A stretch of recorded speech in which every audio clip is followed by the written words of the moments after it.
नमस्कार, जय श्री राम। कैसे हैं आप? आज मैं अयोध्या के कुछ प्रमुख प्रोजेक्ट की जानकारी आप तक पहुंचाने वाली हूं। अयोध्या में पंचकोसी 14 कोसी परिक्रमा मार्ग के किनारे 1 मीटर भूमि छोड़ने की सभी जो भूमि स्वामी हैं उनको इसका आदेश दिया गया है। आपको बता दूं कि अयोध्या में जितनी भी सड़कों का चौड़ीकरण हो रहा है मेन अयोध्या के अंदर, उसमें ज्यादातर सड़कें ऐसी हैं जो कम से कम 100 मीटर चौड़ी बनाई जा रही हैं। चौड़ीकरण के बाद, मैं चौड़ीकरण के पहले की बात नहीं कर रही हूँ, चौड़ीकरण के बाद भी जो भी भूमि स्वामी हैं वो अपना कोई भी कंस्ट्रक्शन वहां पर अगर करेंगे तो वो मेन सड़क से कम 1 मीटर भूमि छोड़ने के बाद ही करेंगे। ऐसी जानकारी वहां से सामने आ रही है। रामपथ की डिजाइन बहुत ही अच्छी होगी, इसके बारे में आपको बता देते हैं। इन सभी सड़कों के निर्माण के बाद भी दोनों तरफ 1-1 मीटर भूमि छोड़ना अनिवार्य है।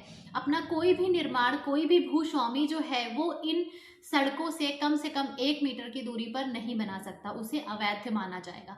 रामपथ की डिजाइन, जैसा कि मैंने कहा, कि बहुत ही खूबसूरत होगी और ये रामपथ 100 मीटर चौड़ा बनेगा। अयोध्या में होने वाले हर एक डेवलपमेंट की हम आपको सबसे पहले और सबसे सटीक जानकारी देने की कोशिश करते हैं। अयोध्या में चल रहे प्रत्येक डेवलपमेंट, प्रत्येक कार्य का परीक्षण वहां पर प्रतिदिन किया जाता है, उसमें एक दिन का भी गैप नहीं होता है। अयोध्या के लिए हर एक अपडेट अगर आप समय से पाना चाहते हैं तो आप हमारे चैनल को सब्सक्राइब करें और अपने सभी जानने वालों के साथ शेयर भी करें, क्योंकि अयोध्या में हो रहे डेवलपमेंट की जानकारी हर एक व्यक्ति को होनी ही चाहिए। तो साथ ही कुछ और बहुत खूबसूरत प्रोजेक्ट हैं अयोध्या के लिए, आज मैं उनके बारे में भी आपको बताऊंगी। सरयू तट पर टेंट सिटी बसाने की बात की जा रही है। कनाडा के कुछ उद्यमियों ने तलाशी की भावना से, निवेश की संभावना से अयोध्या में टेंट सिटी का निर्माण करने की बात सामने रखी है। अयोध्या को इन्वेस्टर्स समिट में निवेश के लिए कुल 11,000 करोड़ रुपए का जो लक्ष्य था वो सौंपा गया था। अयोध्या से अब तक कुल लगभग 7,200 करोड़ रुपए का निवेश जो है उसका प्रस्ताव अयोध्या को मिल चुका है। अयोध्या में निवेशकों को बुलाने के लिए अलग अलग तरह की चीज़ें जो गवर्नमेंट है वो इस्तेमाल कर रही है। साथ ही अयोध्या के डेवलपमेंट को ध्यान में रखते हुए बहुत सारे ऐसे निवेशक हैं जो अयोध्या में निवेश करने के लिए तैयार हैं, जिसमें कनाडा के भी कुछ व्यावसायिक लोग हैं जो अयोध्या में इन्वेस्टमेंट करना चाहते हैं। अब तक शहरों में 40 से अधिक कंपनियों ने निवेश के लिए अपनी सहमति भी दे दी है। रामनगरी के सरयू तट पर वाराणसी की तरह ये जो टेंट सिटी है ये वाराणसी में ऑलरेडी है, बसी हुई है। उसी की तर्ज पे अयोध्या में भी इसे बसाया जाने की तैयारी चल रही है। बीते शुक्रवार को कनाडा के कुछ उद्यमियों ने एक दल ने अयोध्या में निवेश की संभावनाओं को तलाश करते हुए उन्होंने अयोध्या विजिट किया था और अयोध्या के सरयू तट पर टेंट सिटी और तीर्थयात्री सुविधा केंद्र बनाने का प्रस्ताव भी उन्होंने रखा है। लखनऊ में होने वाले इन्वेस्टर समिट, इस इन्वेस्टर समिट के बारे में एक कंप्लीट वीडियो हमारे चैनल पर है और ये इन्वेस्टर समिट फरवरी में होने वाली है। तो इस लखनऊ में होने वाले इन्वेस्टर समिट में, फरवरी में जो इन्वेस्टर समिट होने वाली है, उसमें ये जो उद्यमी हैं ये राज्य सरकार के साथ MOU साइन करने के लिए भी तैयार हैं।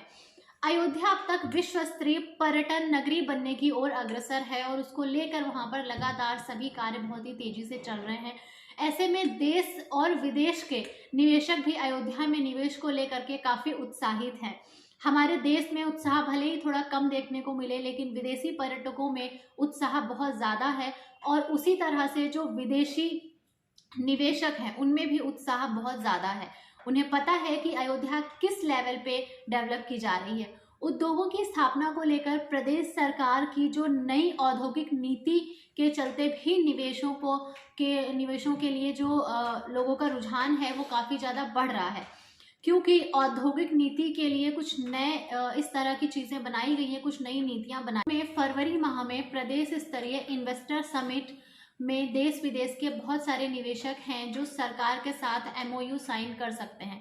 इसी क्रम में इन्वेस्टर समिट में शामिल होने आए कनाडा के चिकित्सकों की इस 10 सदस्यीय टीम शुक्रवार को अयोध्या भी पहुंची थी।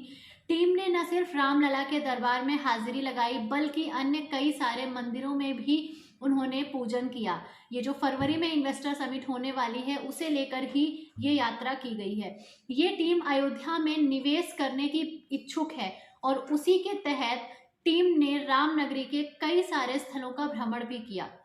उन्होंने कई अलग अलग जगहों पर जा करके विजिट की। डॉक्टरों के दल ने चौधरी चरण सिंह घाट स्थित हेलीपैड स्थल और रामकथा जो पार्क है उसके समीप स्थित शिल्पग्राम की जमीन भी देखी है। हेलीपैड स्थल को निवेशकों में टेंट सिटी बनाने के लिए पसंद किया गया है। सरयू तट पर टेंट सिटी बनने से पर्यटकों को एक नई उड़ान मिलेगी, जबकि शिल्पग्राम की भूमि पर तीर्थयात्री सुविधा केंद्र बनाने की इच्छा जताई गई है। उद्यमी अयोध्या में theme park, live show, resort, hotel, dharamshala, hotel, bakery, mineral water, hospital, school, wellness centre और फिल्म मीडिया आदि क्षेत्रों में भी निवेश करने के लिए उन्होंने अपनी इच्छा जताई है, वो इच्छुक दिखाई दिए हैं।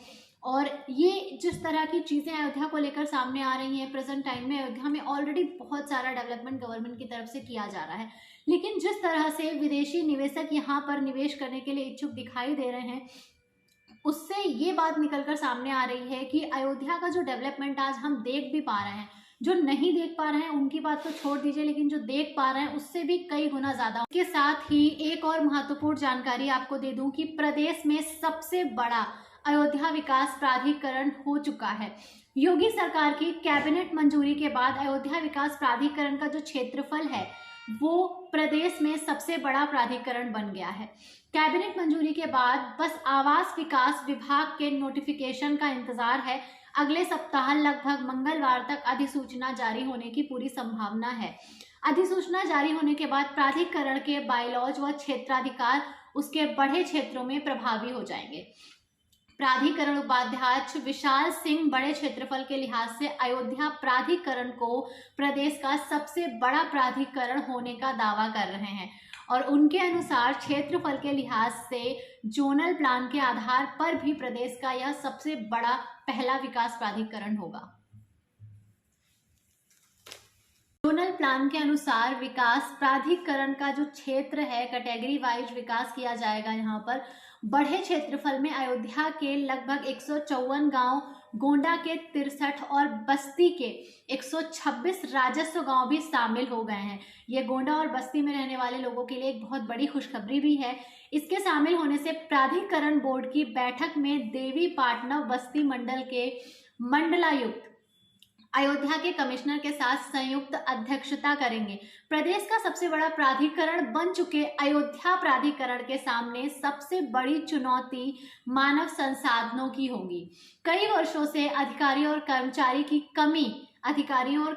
की कमी होने की वजह से प्राधिकरण के सामने एक बहुत बड़ी चुनौती है, उसको भी दूर करना बहुत आवश्यक है। तो ये अयोध्या के बारे में कई प्रमुख चीज़ों की जानकारी मैंने अपने एक वीडियो में देने की कोशिश। हमारे वीडियो को लगातार देखने के लिए और अपना प्यार बनाए रखने के लिए आपका बहुत बहुत धन्यवाद। अयोध्या के बारे में इसी तरह इंटरेस्टिंग और सभी जानकारियां पाने के लिए आप चैनल पर हमेशा बने रहें, उसको सब्सक्राइब करें और अपने लोगों के साथ शेयर भी करें, जिससे कि ज़्यादा से ज़्यादा लोग अयोध्या के बारे में सही जानकारी प्राप्त कर सकें। क्योंकि अयोध्या में डेवलपमेंट हो रहा है, ये सही बात है, लेकिन अयोध्या को लेकर बहुत ज़्यादा गलत अफवाहें भी सामने आ रही हैं। तो हम लगातार ये प्रयास करते हैं कि लोगों तक सही जानकारी पहुंचा सके। उसमें आपका थोड़ा सा सहयोग हमें चाहिए होगा। आप अगर वीडियोस को शेयर करेंगे तो अधिक से अधिक लोग सही जानकारी प्राप्त कर पाएंगे। तो हम अगले वीडियो में कुछ नई चीज़ों के बारे में जानेंगे। तब तक के लिए आप सभी खुश रहें, आपका दिन शुभ हो। नमस्कार, जय श्री राम।